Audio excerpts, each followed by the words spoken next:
In a world where Apex Legends can take over the world in 72 hours, and developers make some grievous errors in their games, this is Sick and Wired. Hello one and all, welcome back to another episode of Sick and Wired. This week we're going to be talking about, of course, what we've played, and we'll talk a little bit about some news that's been going on, and then we'll get into some annoyances that we have in games. We're going to try and stray away from the industry and focus more on actual games. But first, of course, we're going to talk about what we've been playing. I'm joined by David, the man, the PR guy extraordinaire. How are you doing? I'm doing pretty good, buddy. How about yourself? I'm doing just fine. So let's start talking about what we've been playing. David, kick us off. Awesome. Well, I have actually been playing a lot of the newer stuff that's been coming out. One of which has been Apex Legends, which has been the mysterious, like, just subtly dropped almost launch from Respawn, and it is really, really, really good. And it's free to play, which made it even better that I didn't have to spend any money on this game, and it's just it's fantastic. And then the other, and we'll talk more about that, I'm sure, a little bit later. But the other game that I've been playing a little bit of tonight, just kind of jumped into it, I had to wait for the demo to download, is the Division 2 private beta that's going on this weekend. It looks really, really good. I know some people have been complaining about the graphics. They're saying, like, oh, the graphics look worse than in the Division. I think they look just about as good, if not a little bit better than the Division. Either way, I'm still pumped for when the game comes out. It just from what I played a little bit of, it looks like it's going to be a really solid game. Yeah, those are the two games I've been playing. I've been playing a lot of Rocket League still. Like, a stupid amount of Rocket League. Like, it's gotten to a point where, like, I really want to be, like, as good as a pro. So I've been watching, like, Squishy, who is one of the Cloud9 players for Rocket League, and I've been watching at least an hour's worth of his videos a day, and then I jump in and I play like anywhere between 2 and 3 hours, and then by then I'm usually having to go to bed, so I'm like all jittered up on Rocket League right before I go to sleep. Seeing cars flying by your eyes. Yeah, I'm just like counting like rocket cars flying through the air, you know. It's crazy. Yeah. 1 goal, 2 goal. No, I got a demo. But it's just, yeah, those are pretty much been my main games that I've been playing. What have you been up to? What have you been playing? All right. Well, I have been spending a lot of time recently with Paladins because I've been staying away from Ranked for a little while, and I wanted to hop back into it a little bit, and I was immediately reminded of why I didn't play it anymore. First of all, I screwed up pretty bad in a couple of the games, but I will say I'll always be the first one to take my share of the blame,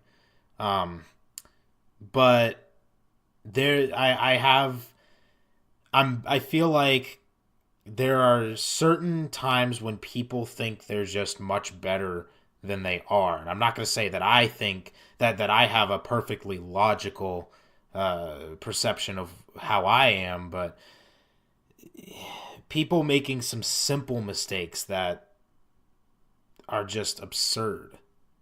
But they're like fundamentals of playing Paladins, and then they blame everyone else and say, oh, you're not dealing enough damage, or I didn't get this many X amount of heals from this guy. And I know one particular time there was this one time, for those of you who play Paladins, you'll know what I'm talking about. Otherwise, the rest of you just hold in there. I'll start making sense again in a little bit.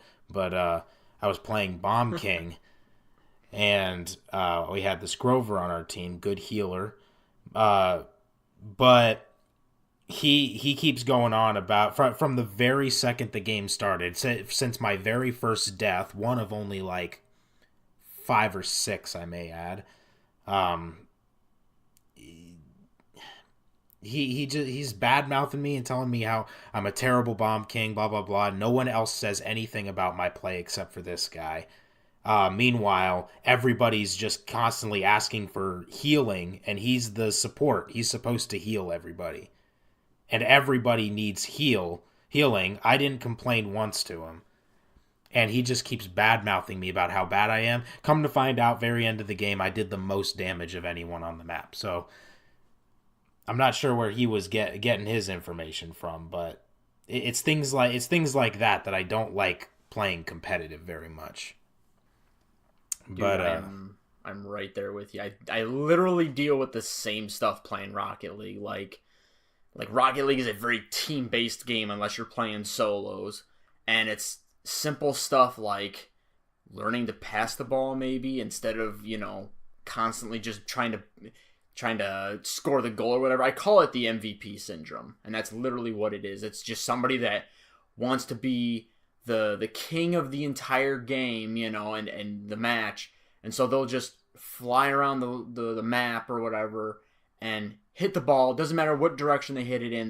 They're trying to hit the ball and get a touch, and sometimes they get lucky and they score a goal, and then you're like, oh, okay, cool, it's nice, but the other times they're knocking it into your goal, or they'll hit it up in the air and they go fly in one direction, and I'm like away from the ball, and maybe that's probably on my end where I should have played a little bit more conservatively.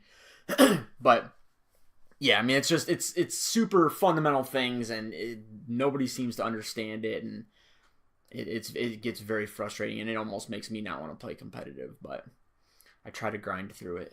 I just don't like how serious everyone gets. The whole idea of there are a lot of people who say, part of video games, especially competitive video games, is trash talking. And I do not share that same opinion. I think trash talking and stuff like that and toxicity is a plague on competitive gaming. And it's part of the reason why it's given such a bad light. It's part of the reason why people like we had the whole thing later last year where the commissioner or whatever it is, the head guy of head honcho of the Olympics kind of came out and he said, nope, sorry, we can't do esports. It's because of things like this. People don't respect it because it's seen as like just a bunch of hotheads who can't take an L. You gotta be able to take an L if you're gonna play competitive. You've got to be able to play with that one guy who, hey, maybe he's not as good as you. Maybe he's the worst guy on the team. Maybe he's the worst competitive player you've ever seen. But you got to just kind of take it and know that I'll get him next time. But the last thing you should be doing is sitting there and talking about how terrible a guy is, because so many mistakes and can be made in competitive, because when you're in competitive, the littler things start to count a lot more. And so especially the higher the rank you get too. Yeah, so these people who are new to a rank, so they just went from, I don't know, gold 4 to gold 3. And gold 3 is actually a completely different territory from gold 4. They need a second, like a few games to kind of get that together and gather themselves a little bit. It's just people get so impatient. I don't understand why. I don't know, dude. I think it is a age-old question that I think a lot of other people ask. But I am. That's why I'm trying to stay a little quiet, because I get the same way. And luckily, I'm not in comms or anything when I'm, talking about my teammates. But there's been more than a couple times where if I'm playing competitive Rocket League, I'm sitting here going, oh my God, dude, what are you doing? How did you miss that ball? You're at the Diamond 1 level. You should kind of be a little bit more consistent with your hits and, not have this MVP syndrome and know how to pass and learn how to rotate, so that, we're not double committing for the ball or, leaving goals wide open for people to, to score on. Like, just I get super mouthy, but like I said, luckily I'm not in comms, because otherwise I would feel really bad, because I don't want to put anybody down. But it's like, if I know nobody else is like listening to me, and I know the person that I'm like yelling at isn't actually hearing me, then I'm like, oh, you idiot, you know. But that's just me. I'm very, very competitive with stuff, especially something like Rocket League that I'm like obsessed with. Like, I know I'm good, and my, you know, like my ranking and other stats and everything like also depend on this other person. So it's like, when I start dropping in rank because of somebody, I'm like, oh my god, get off my team. But there are some people that get volatile with it. Like, when you're telling, like, I'm usually someone that'll sit back and be like, oh, you idiot, like, what were you thinking? Like, why don't you, you know, like, not trying to be like negative or anything, but like, go into the tutorials, like, they will help you. But there are some people that are like KYS, which, for those of you that don't know, that is somebody telling you to go kill yourself, which is horrible. It's extreme. Or they're like telling you to like uninstall the game, and it's like, you know, or telling you to go and get cancer. It's like, okay, those things are actually hurtful. That has a psychological effect on somebody. Yeah, these are people behind monitors. I mean, internet bullying. Like, that's one of the biggest things right now, at least as of recently, that have actually caused people to kill themselves. So how about, either, if you're gonna say something like that, you know, say it like off comms like I do, you know, like, just say it where nobody else is gonna hear you, where you're not gonna hurt anybody's feelings, you know. And if you even think about trying to type that out, think before you say it. Like, think about what type of negative reaction that's gonna cause if you say that. One, you're probably gonna piss some dude off, you know, he'll end up saying something, or, you know, other things can happen. It's just better to just not be a keyboard warrior. And my rant on this is over. We have spent 12 minutes going on about competitive gameplay and the people that shouldn't do it. All right. Great. We're off to a flying start. Woo! All right. So, anyway, so that's what we've been playing. Let's start getting into some of this news, things that I know you really want to talk about. Apex Legends, as I'm sure a lot of people want to talk about it right now. Kind of an overnight sensation in the industry right now. Literally. Last time I heard, they were up to that they were over 10 million players in 72 hours. So, well, not only are they over 10 million players, but they've also passed like 1 million concurrent players playing the game. And I don't know if anybody else outside of me has been like keeping, you know, up on the news of it, but it's even surpassed, you know, freaking Fortnite. At one point, I don't know, it may be higher or lower right now, but at one point it was it had 3 times the viewing that Fortnite did on Twitch. Yeah, like it's and amazing. you name the streamers right now that are streaming Apex instead of Fortnite. Ninja, who made his up and coming on Fortnite, is streaming Apex. Nadeshot, who is a semi-retired Call of Duty player who was playing Blackout, is playing Apex. Shroud, who is an ex-competitive CSGO player, is and probably the best, it will go down as the best CSGO player, is playing Apex. I mean, you are having big name people, even Dr. Disrespect, who is very, very well known and got his up and coming pretty much through PUBG, playing Apex. It's like everybody's playing it. This is the game to be playing, and Respawn did it right. Making it free to play, giving it the borderline Call of Duty shooting mechanics. I mean, Respawn is ex Call of Duty people, so they're not unfamiliar with first-person shooters by any stretch of the imagination, and then they drop this free-to-play game that has very, very similar... People are going to argue with me on this, and I tell them to go ahead, but I consider it very similar movement and speed to Titanfall 2, and the aiming and the shooting and everything is extremely similar, if not the exact same as Titanfall 2. And I just laughed that Titanfall 2 never got the real recognition that it deserved. And then they drop Apex and everybody's got it now. And everybody's just like, oh my god, this is the greatest thing ever. And it's like, if you like this, why weren't you playing Titanfall 2? Like, literally the same game. You know, minus the Titans and the wall running and the double jump and everything. It has all of this stuff. It's Titanfall Battle Royale. That's literally what it is.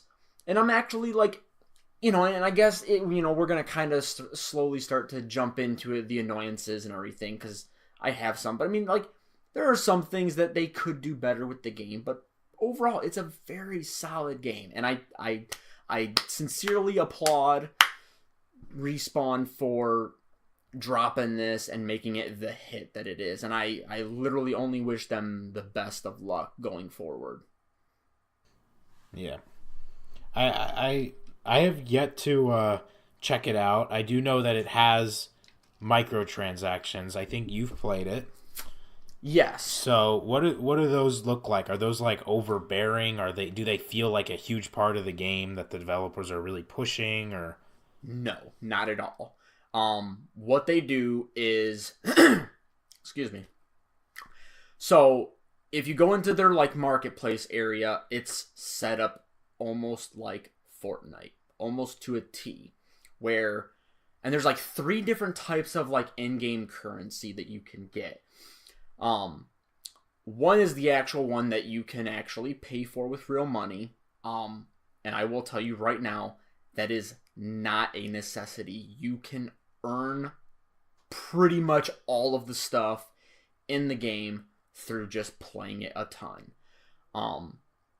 So they have these things called Apex coins that you can pay for with real money, and you can unlock the 2 unlockable characters that they have for you, and you can unlock their like loot crate system, which is RNG random. But I mean, other than that, I mean, everything else, like, they actually made it to where if you want some of the camos and the skins for the weapons and the characters and everything, you have to play the game. You can't just unlock that by paying for it, which for me, kudos again, you did it right. I don't want to just sit back and be able to pay for a skin. Now, mind you, you can pay for some, but it's done up like Fortnite, where every like day or so they'll rotate out the 6 to 8 skins or whatever that you can actually get in the game. Like if there's one that you come across that's like that you're not going to be able to get in a loot crate or whatever, you can buy it. But it's not like at least I didn't think it was as high as what I feel like Fortnite stuff costs. Like I feel like their stuff's a little bit pricier. This didn't seem like that. Whereas like Fortnite, you can spend upwards of like $25 for a freaking skin for your character. I think this stuff's like maybe 10 to 15. It's really not that bad. But again, there are so many skins for the characters already that you can get just by playing the game. And every time you level up, you get what is it? So you'll get like a loot box that you can open. So it's very similar to like, I think, Overwatch in that aspect. And then you'll get these crafting materials. And the crafting materials are the ones that you use to purchase the skins, like to craft the skins. That is the only way that you can craft the skins, unless you unlock them through the loot boxes. So... But I mean, like, if you want the ones that you... Like, if there's a skin that you want, you have to grind the game to get that. So, I really like that aspect, that it's like, you just can't go and pay for it. And then they have, like, another one, and I forget what the name of it is, but it's just another consumable that you can earn just by playing the game and by winning, and getting kills and everything throughout the game. So, it's... Everything about it is just very well done, to a point where it's everything. And the thing is that everything pretty much outside of the loot boxes that you want, you are seeing exactly what it is. You know exactly what you're getting. There's no like, hidden stuff or anything. Like it's just super duper well done. Everything's pretty straight up. Yeah, like there's just nothing that's hidden. It's like I said, outside of the loot boxes, everything you want you can see. So That's good. just like what you're getting. That's good. Yeah. All right. So that's Apex Legends. Check that out. Again, I haven't played it myself, but David and from what I've heard, a lot of other people will tell you that Respawn did a really great job with it. Yeah. I highly recommend it. Yeah. In other news, big controversy with Metro Exodus, and this is going to kind of bleed into the whole Epic Games Store. And basically, if you're not up to date, what happened is Metro Exodus had their game out on Steam for pre-purchase. It's coming out this month, February, and so people were pre-ordering it on Steam, and then Metro Exodus came out, the publishers, and they said, all right, well, guess what? It's going to be exclusively on the Epic Games Store. And so that brought up a ton of questions of, okay, what the heck? We pre-ordered it on Steam, so we expected to be able to play it through Steam. What's the deal? Are we still going to get it? And they said that those people still are going to get their pre-orders, but people are pretty upset about the way that the publishers did this. And I think this shows kind of the power that Epic Games has over the industry all of a sudden, the PC industry, with their favorable cut of the revenue going towards the developers. Yeah, I mean, being a player, and I'm putting myself in their shoes. If I had pre-ordered a game through Steam and then found out, it's like I'm still gonna get the game, but I have to like then probably now get it transferred over to the Epic Store or whatever. I would be a little like concerned, I guess, but I don't know if I'd be like upset, just because it's like, okay, I know I'm still gonna get the game. Like the developer, and I forget who is developing Exodus, like they're not gonna completely screw me out. They're not gonna be like, well, you should have waited or whatever. Like, well, maybe we'll give you like a Steam credit or something. Like they're actually saying like, no, like you will still get your pre-order, but it's just actually gonna have to be through like a different store. We'll just, we'll give you a code or something for the game that you can enter in through the Epic Store instead of Steam, and then be able to play it through here. But I'll tell you what, dude, Epic's, they're kind of the behemoth right now in the industry. I mean, between dropping Fortnite and just having that thing take over the world, I mean, it was almost kind of dumb how it happened, Like, before you knew it, it was just like, this game just kind of came out of nowhere with the Battle Royale system, and then it just blew up. Like, I didn't understand how it got so popular, and then I'm playing it, I'm like, oh, I can see it now, But then it's like, then all of a sudden they're just like, oh, well, now we're coming out with our own online store that's going to compete with Steam and everything, and they are drawing a lot of developers. Like, Valve's got to do something with their Steam setup and their marketing for it and come up with something that's going to rival freaking Epic, because otherwise Epic is going to just run them into the ground. I mean, name a game right now that's coming out on the place or the PC that's not like coming out specifically for the Steam store. I mean, Division 2, you can only get it through Uplay and the Epic Store.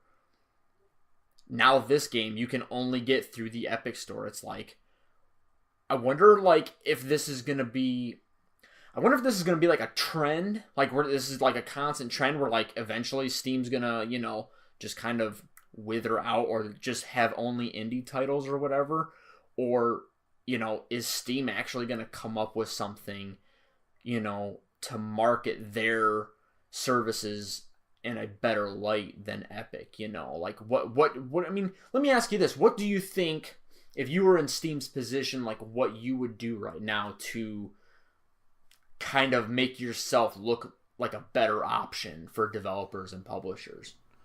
Well, what one thing you've got with Steam, which is I don't think Epic's going to be able to match this, is going to be able to quite match what Steam has like really kind of perfected in a lot of ways, is Steam's got the Steam Development Kit, which has become almost like a staple in PC games.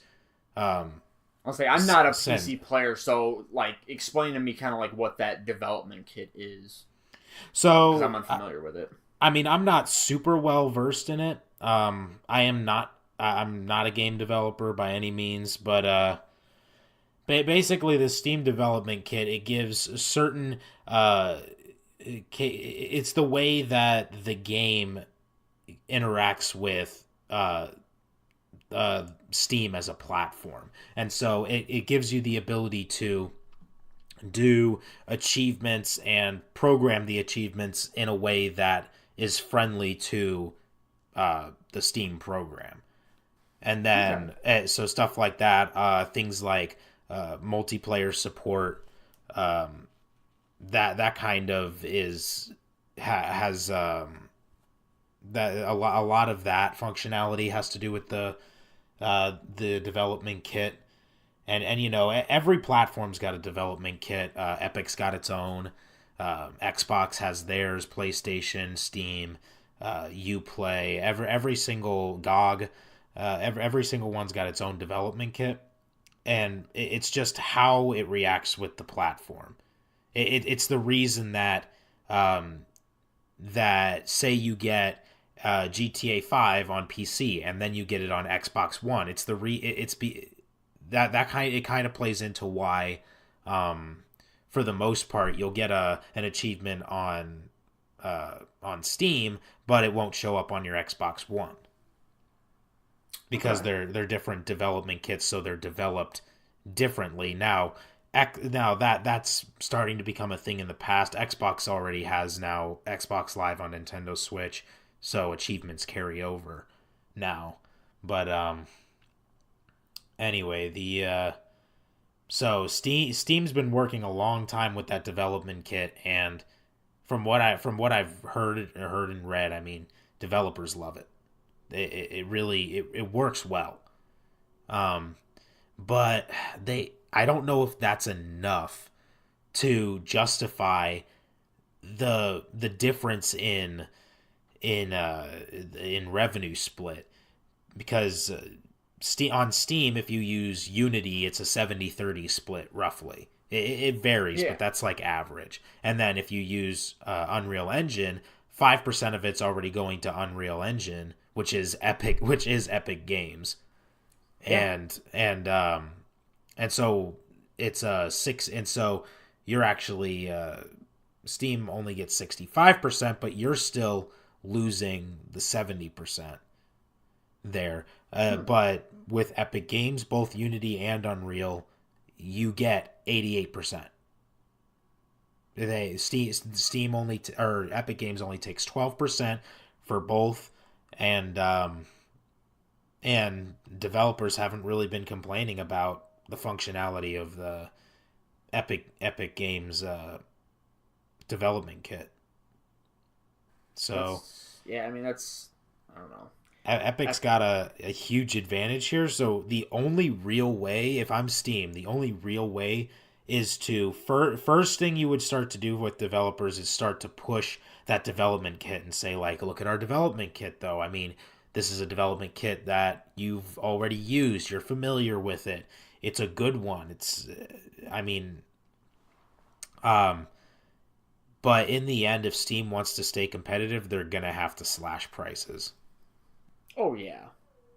Yeah, they've got to find something, because, and I'm sure their marketing department is just scrambling right now to think of something that, you know, can make them seem like a better option, or at least a more competitive option to developers and publishers when considering the two. Um, but also to still, keep their business up and going. Like they don't want to do something that makes them look better and is better for developers, but is bad for their business in the long run.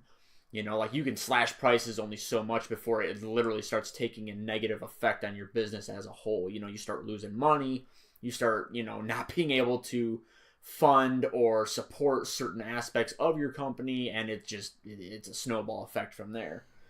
Yeah.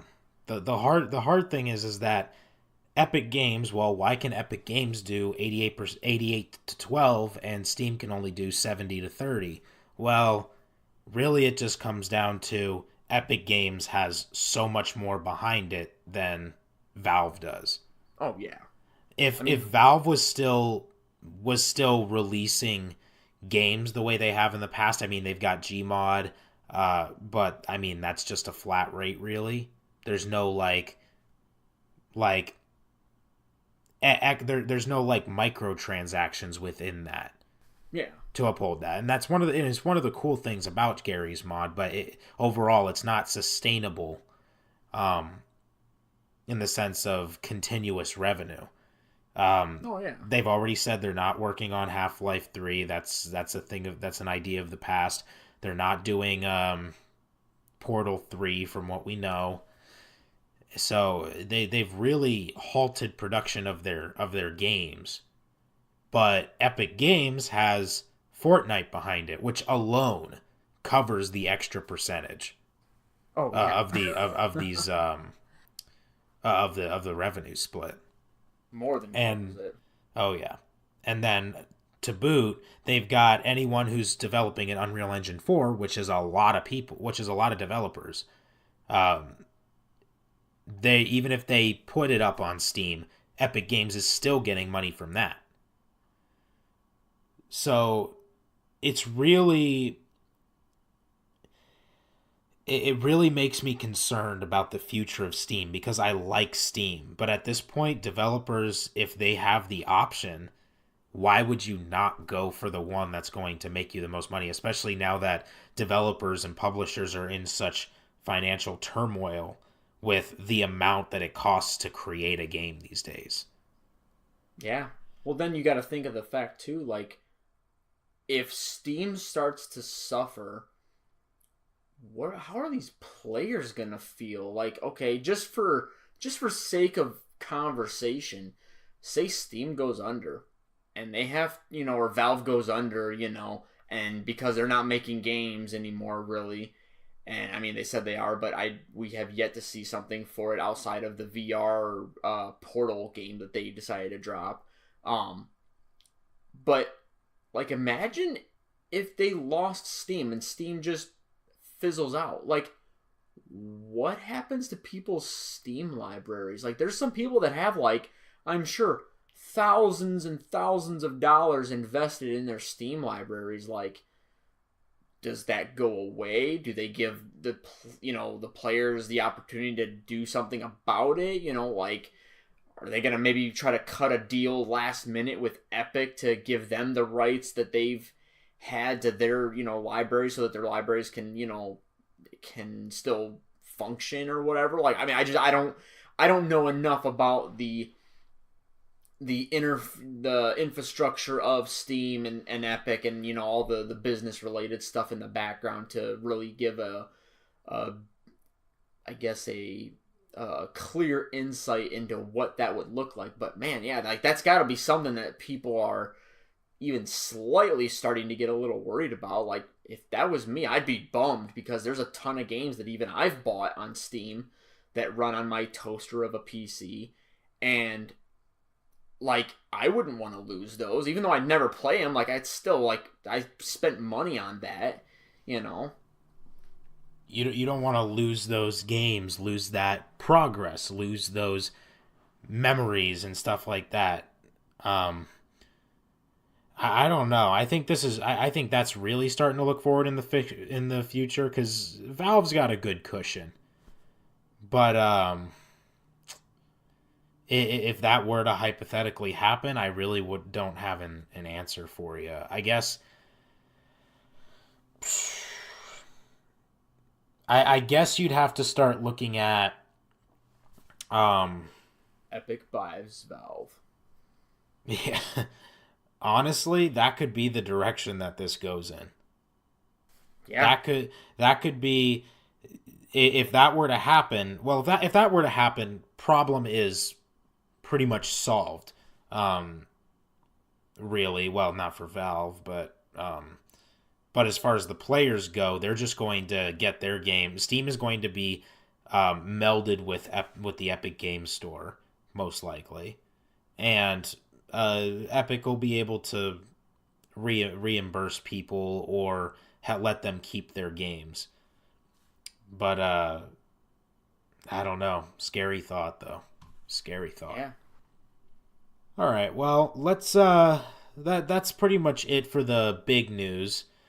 Let's start talking about what we really want to discuss, and this is going to be a very irritating podcast for some because it's going to be a lot of complaining. That is what this podcast is about today. We're going to talk about the annoyances in games. Again, I said it at the beginning, but we're going to look specifically at video games and not the industry, and and really not the communities either, but like things like mechanics, environments, stories, things like that. Things that that just kind of irk us, that kind of get under our skin, make us think, why do they do this to us?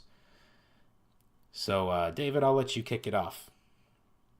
All right. Well, and I know that this has already been like fixed and talked about and everything, but during the time that it was kind of being, aired as a demo or whatever, it annoyed the piss out of me. And that was when I played Anthem. When you're in Fort Tarsus, which is like the main like hub, the safe area that you can walk around in first person and do stuff, your character was quote unquote running, but my god, if he wasn't like power walking through things, like, I'm not joking you, it was so slow. And I don't understand why some places or some games, like, they restrict your movement when you're in like the hub area. And one of the worst ones for me, even as a full game real recently, was Red Dead 2. So as you're walking around like your main campsite and everything, he walks so slow. And when you're trying to get to another place and he just starts like power walking, you're like, dude, like, why am I being restricted? Like, why can't I run? I don't understand that. I feel like a jog would at least be acceptable, but the power walking was just really, really irritating in that game. Yeah, because I know exactly what you're talking about. Yeah, and they did the exact same thing in the Anthem demo, and I know that some of the Mark Darrah or whatever had come out and said, hey, like, we understand this is annoying. And then I sit back and go, then why did you do it? But he said that it was going to be patched for the game when it releases, which is fine. Like, if that's what you're going to do, you're going to make the movement and everything in the main hub area faster, that's fine. And it's not like that it was a case of that the places were really far to walk or anything, but it was just like, man, like, I don't know. I hate the fact when developers restrict my movement or whatever in a game. It drives me nuts. And I can't kind of off the top of my head think of another game where it's been like that. Because, I mean, we're just kind of starting to jump into these games where, if they're massively MMORPG games, like, that you have a hub world. I personally think somebody that did it really well was Destiny. Destiny did not restrict your movement. You could still run in the hub area to get from one place to the other. You could jump. I mean, you could jump off the place. You would just die. So they pretty much gave you full reign, But it was like that was just really, really well done, and I commended them on that. But yeah, I just hope that when Anthem actually releases, that their movement is way faster than what it was in the demo. Here's the thing. I'm okay with restricted movement as long as there's something to do with my eyes as I move. There's got to be something for me to look at, something to experience while I'm walking. Otherwise, it's just wasted time. And I don't need to be sitting there playing your game walking as slow as the physics of the engine will allow me to. Just to see nothing. Nothing extra, Well, no reason to be walking. I mean, it just that is really well, irritating. and the thing, and I guess for me, the thing was I'm sure the rest of, like, if there's tons of things that you could like look at and go around to, and and kind of observe or whatever. But when you're like getting ready to, play the game, they start you off in Tarsus. Like, you don't start off in the javelin suit or anything. So as you're kind of trying to maneuver your way, you're like, I literally just want to jump into a javelin and fly around like Iron Man, for the love of God. And you're just like crawling. And they start you like as far away as possible. Yeah, from like the javelin. It was just, yeah. Like, it was just a major frustration to me. And of course, like, when you're walking and you can see the javelin, it's literally like the light at the end of the tunnel. You don't really want to look at anything else. You are going to make a beeline for that suit so you can jump into it and experience what the actual game is. You want to experience the shooting mechanics and the flight and everything, and just all the different controls. So for me, that was another thing, was I didn't care what else was in the surrounding area. Like, when I saw that javelin, I was like, and I ran to it like a kid in a candy store, Except you walked to it like a kid in a I candy store. walked to it. I crawled to it. You walked to it like a kid in a candy store who was being held by a leash. Yeah, that is about the best analogy that I've ever heard to explain how I felt. Yeah, that's no fun. No. One thing now. Here's the thing. I can accept that somewhat, but one thing, and this is probably my third time mentioning it on the podcast. I know I mentioned it on last week's podcast. One of the most irritating things to me, even in good games that I feel like are awesome, this really bugs me. They say, oh, hey, we have this idea for this lore, or we have an idea for this this story, and they say, I have an idea. Let's put it on a piece of paper and put the piece of paper somewhere in the world so that they can go find it and read it. Yeah. Who wants to do that? I mean, I feel like I must be missing something. This must be something people love to do, or I don't know. But it is so irritating to me. It takes you totally out of the momentum of the game. It's not an optimal way. If I wanted to read the story or read the lore, I'd read a book. Yeah. Okay, if you're going to put it on a bunch of sheets of paper around the world like Skyrim does, then you know what? Honestly, it's cool stuff, and I'd be willing to buy a book from you about that lore. But while I'm playing my game, I don't want to read about that. It could be extremely interesting, but the fact of the matter is I'm in some dungeon or some cave. I just finished battling these freaking monsters or whatever it is, whatever game it is. And the last thing I want is, oh, hey, you want to hear about the place you're in? Let's put you over here. Why don't you read this paper real quick? It's so like, draining. You can't tell me that the writers couldn't think of a better way to kind of tell that story, or whatever. Like, do like what The Witcher did, where it was like, yeah, like there was definitely like some lore that you could pick up from reading stuff, but a lot of the stuff, like the stories and everything, like you got from either playing the mainline campaign or you did certain side quests and everything. Like, the side quests were super duper interesting.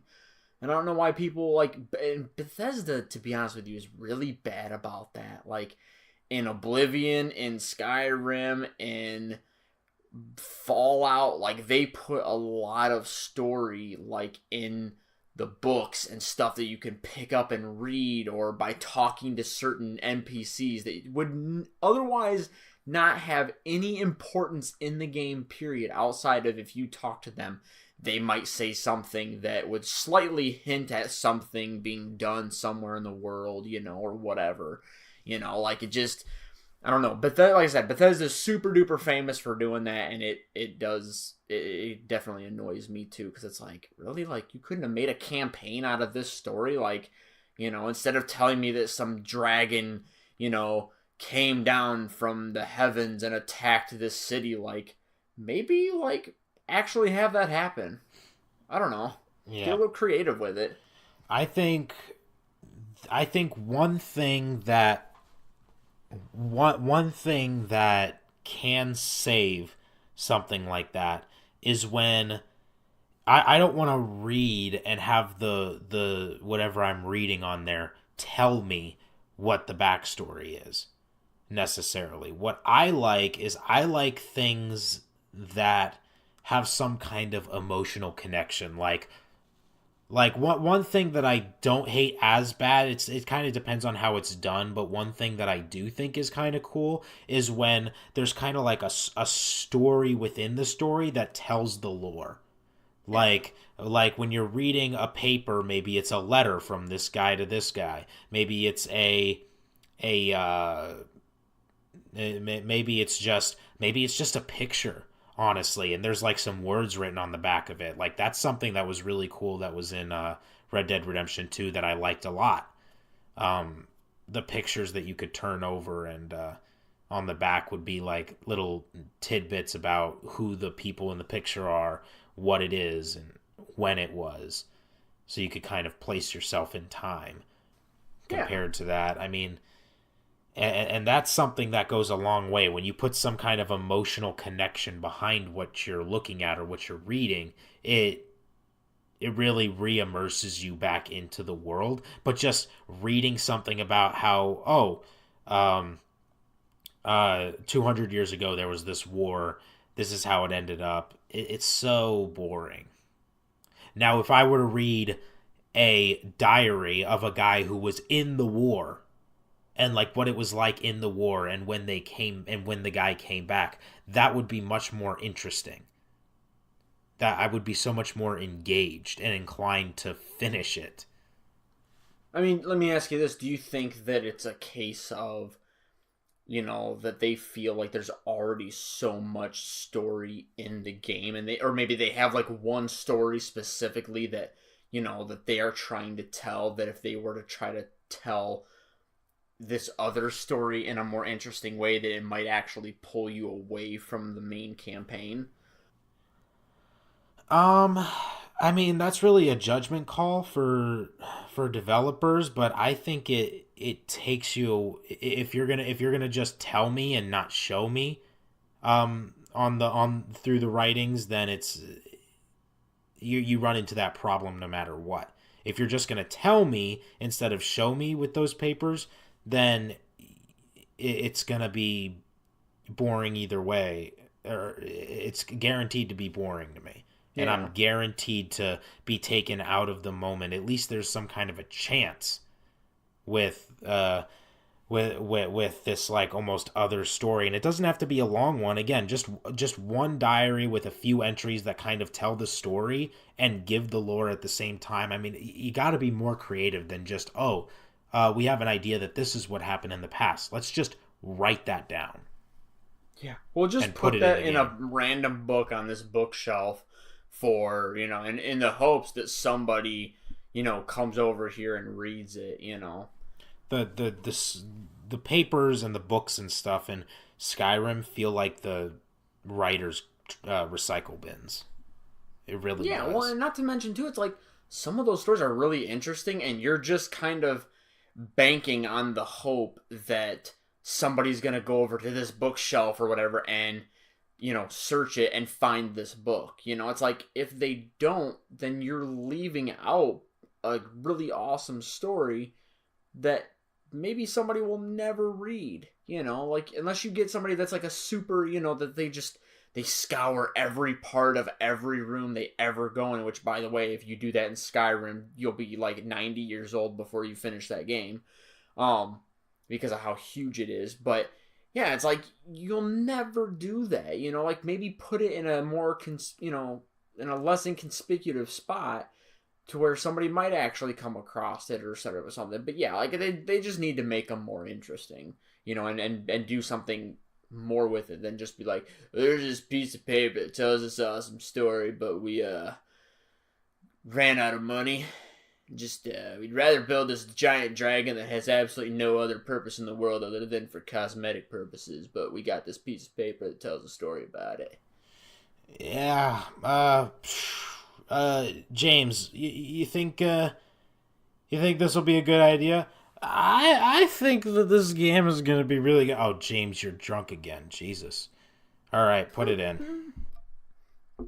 Like, oh God, not again. It's the third time this week, James. Damn you. See, now that was a story. Put that in a diary. And we made a podcast out of it. Look at us go. We're developers. Yeah. Somebody hire us. We'll write this stuff. Epic. I could definitely write some lore for your Fortnite Battle Royale. Yes. It has some lore, but dear God, if I can spend more than just 2 minutes in a match to figure something out about it, then I would probably like it more. I just do not do well with Fortnite. Fortnite does not like me. All right. What else you got, David?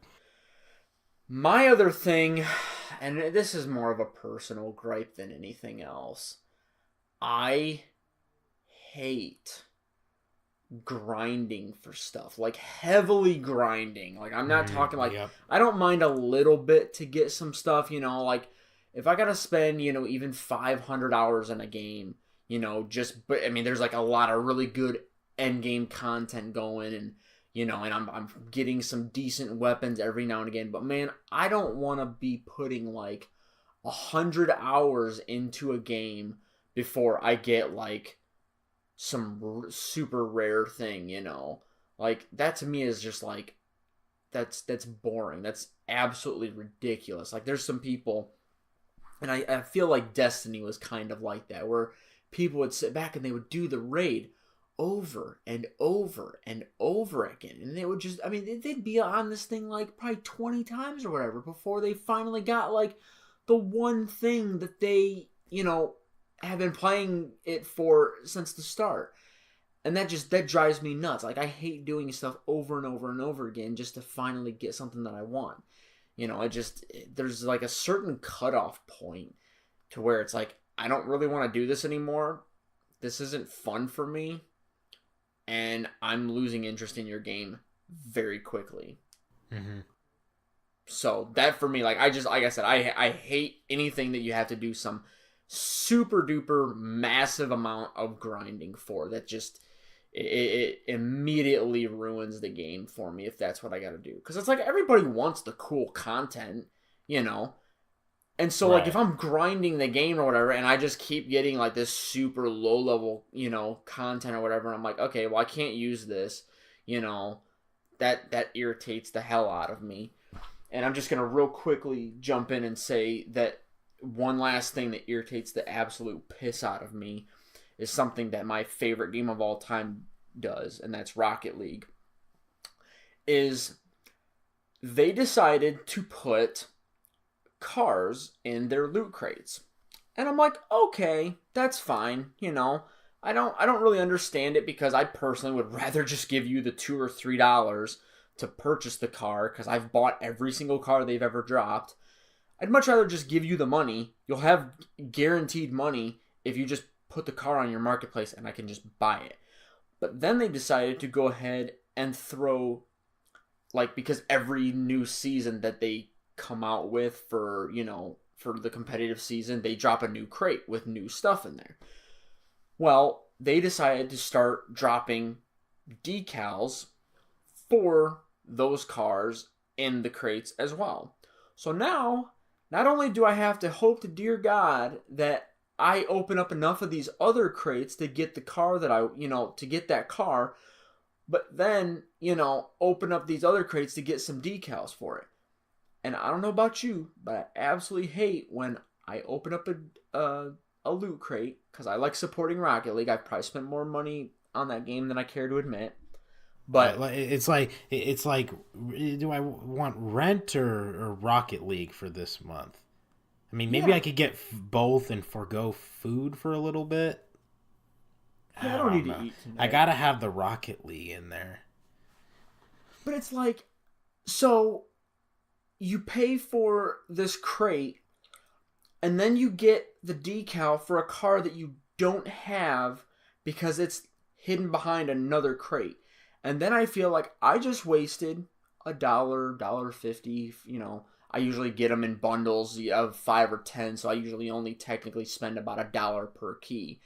But it's like, man, like that's my hard-earned money, and I just like got a decal for a car that I don't have. Like, if you made those cars available from the get-go in the marketplace where I could just buy it, I wouldn't feel like I just got completely robbed of my money. Right. And it's not happened once or twice, but I've probably counted a solid like 15 times where I've gotten decals from cars that I didn't have. Mm-hmm. Rant over. I'll let you rant twice now. Well, um, my big one. I'm not gonna rant twice. I'm just gonna do one, but it's a big one for me, and it's the way that a lot of developers do difficulty levels, and how they design their AI around these difficulty levels. For the most part, in a lot of games, a higher difficulty means that the enemies have better stats. I don't want that. It means the enemies have more health, or they take less damage, or uh, they do more damage. They have stronger shields, things like that. Just these stat buffs where it's these programmers looking at it like programmers. They're very mathematical, very um, logical people, and in a strictly general sense, creativity, it doesn't come as easy to them as say it does for like a designer. And so I can speak from that because that's how I am. But I don't want an algorithm necessarily determining everything about these stats and that being the determining factor of how difficult the game is. What I want in my difficulty level is I bump the difficulty up. Oh, guess what? That means the AI is going to use this ability more often, or it's going to use it in this way instead of this way, which is harder to combat. Or they're going to start flanking you more, or they're going to take more cover. Stuff like that. Like that stuff that improve that really that does it. It doesn't just with these I like to call them artificial difficulty levels. It just feels like it feels like all it does is prolong the game, and that's it. Yeah. It doesn't make you actually feel like you're working any harder. It just makes you feel like it's taking longer to do this thing. So you want And them to that's pretty much just introduce like new mechanics. yeah, I want and one game that does it so unbelievably well, and I'm so impressed with the AI design in it is Super Smash Bros. Ultimate. They do a fantastic job with their CPUs, and the way um versing a level 9 CPU versus versing a level 7 CPU in that game means they get more perfect shields. They Yeah. use their shield more often. They time their aerials better. Things like that. It's not just like, oh, well, this move that you do, instead of doing 7%, will now only do 2.5%, and there's your difficulty spike. Like, that's boring. That's stupid. And it's uninteresting. But yet, the developers for Call of Duty, Battlefield, a lot of first-person shooters, really, from what I've seen, it seems like Anthem, Destiny, um, these these developers, they get away with it all the time. It was the case in all of the Mass Effect games. The AI in the original Mass Effect, even though it's one of my favorite games of all time, the AI is horrendous with the way they're designed. I don't like it at all. Um, so it's really, it's so bland, it's so tasteless, and it makes me feel like, why even go for a harder difficulty? It just makes no sense. Why waste your time as a developer creating this harder difficulty if it's really not harder? It's just again, it just takes longer. That's all it is. I think the reason behind it is possibly money. The reason why I say that is because to improve the AI enough, like, I mean, yeah, like Super Smash Bros. Probably does it really well, but they probably literally just copy the code for the AI and paste it in. Like they have like, okay, if you play as this difficulty, like this character, or like the characters will do this, and then they just copy and paste that code across all the characters, so that if you do a doo-doo, Oh my if you god. do if you do decide to choose a harder difficulty, then every AI you come across, doesn't matter which character it is going to start doing things better this way.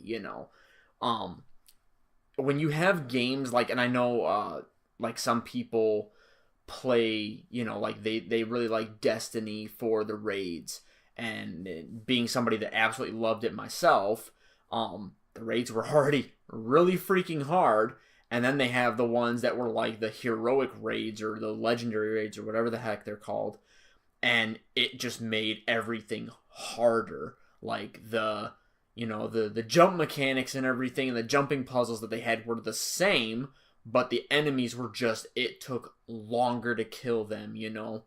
And I think it's just it, and I mean, and I know this is gonna sound bad, but I think it's just easier to do it that way, because even if you wanted different mechanics, like that's other stuff that they would definitely have to program in. Whereas if you pick like the heroic raid or whatever, we'll just give them a bump in health. Like it's just easier. We can still give you guys content. You guys like the challenge of having them be a little bit spongier. But I agree with you. Like, I wish they would do something else other than just, make the enemies' health, or their shields larger than what they were prior. It's like, well, this guy's already a giant to go up against.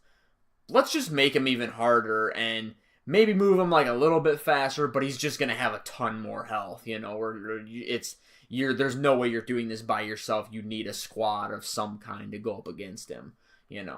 So and maybe that's something we'll see in the near future. Like with some of these bigger AAA games.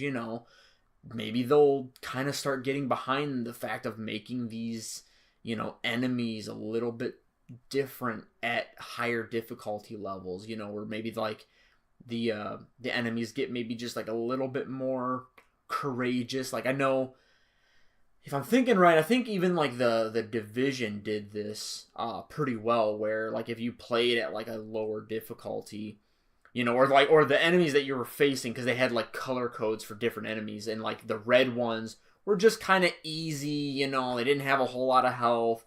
They were kind of cowardly. They'd hide behind stuff, but they would get out of cover for long periods of time, to where shooting and killing them was no problem. But it was like, once you got to like the purple and the yellow, colored enemies and stuff, they got ballsier. Like, they would come charging at you, and they had like shields and health, and it was like you were legitimately afraid to come across these guys. Like, you're like, no, I don't want to be within 10 feet of you. Get me behind some cover, and I'll just shoot you from afar. But I mean, they were terrifying to go up against. So it was like you knew like these guys are gonna act a bit different than the rest of them. Mm-hmm.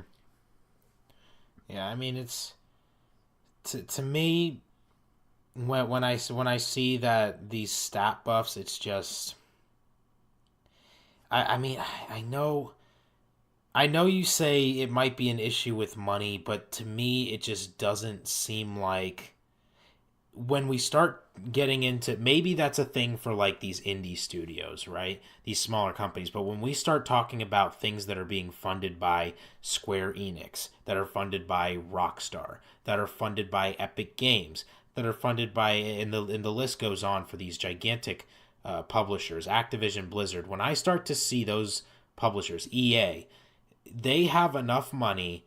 I want to see some more creativity in the way the enemies interact, because it feels just lazy. Do you know how easy it is to program scaling, not scaling, different amounts of damage and health and stuff like that in some of these things, in these programs? It's as easy as, let's see, what do we want the base damage to be like in normal difficulty? All right, let's try this. Test it out. Okay, that's good. Or okay, maybe we need to tweak it a little bit. They find that value and they say, all right, let's make a higher difficulty level. What are we gonna do? Oh, I have an idea. Let's just put an X in front of that base number. Okay, now that we have an X in front of that number, let's just make it so that if they are using the harder difficulty, that X multiplies the base number by 2 or by 3, and that's it. Costs it quite literally costs them no extra money. The extra money it costs them is the labor hours I should say labor minutes that it takes for them to say, okay, now all we need to do is put it in this script of the game and this script of the game as they see fit. But other than that, it's totally cost free, as opposed to putting just a little bit of extra money towards, okay, yeah, maybe we can spend like a couple days or a couple weeks or a month figuring this out, or maybe not even that extra time, just let's devote this team to that, this part of the team to that. It's a really, if we're talking about cost, I believe it's a very minor thing that could go a long way in terms of the quality of your game. So that's just something that really gets under my skin. Whenever I see that, it's really upsetting. Especially when I paid $60 for this game. I mean, give me something better than that.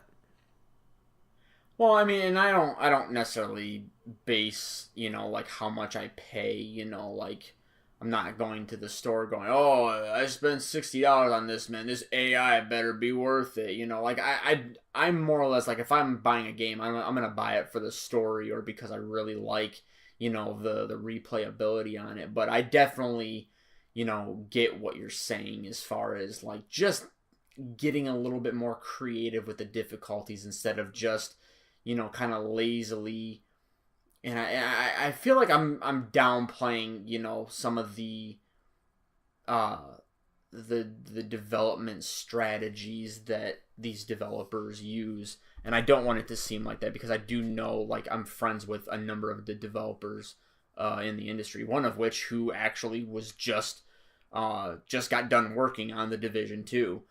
And like, none of these guys are real lazy, so maybe that was the wrong word to use. But I don't know, it kind of feels like that from a player standpoint when, like, you jump in and you're like, oh, okay, well, this guy moves and does exactly everything the same. Like, there's nothing different to anything that he's doing, but except for the fact that his health is, like, 100% more than what it was before, I know I use the word lazy. I'm not trying to make it sound like I think that developers are lazy. In fact, those are some of the hardest working people, in my opinion. I'm just saying that's what it feels like.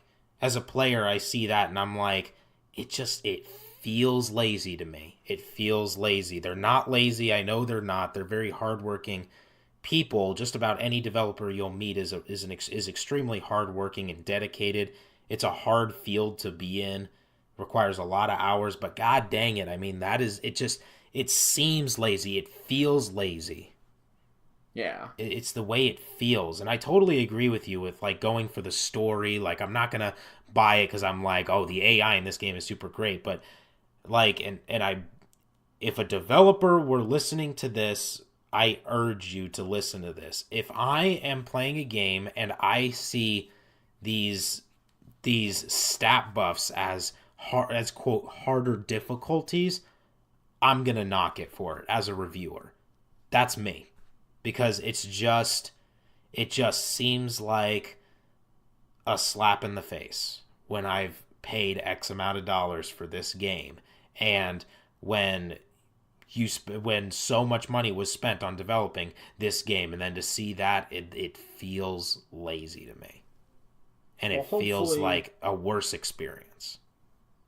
hopefully, like, you know, some of these games that are coming out later on, like I said, hopefully they will, maybe one or two of them will get a little bit more creative with the difficulty levels. Because, like I said, I definitely agree with what you're saying. Like, and I'm not exactly one to go back and play stuff on a higher difficulty. Like, I usually just play games on the normal difficulty that the developers specifically tailor this game for. Like if this is the ideal, if they wanted you to play the game, a specific way, this would be the way they would want you to play it. But yeah, so I mean, I just for people that are like you that like to play these games on harder difficulties after the first run or whatever, maybe they will hopefully put some more thought and more time into those difficulty levels to maybe increase the longevity of their game. Uh-huh.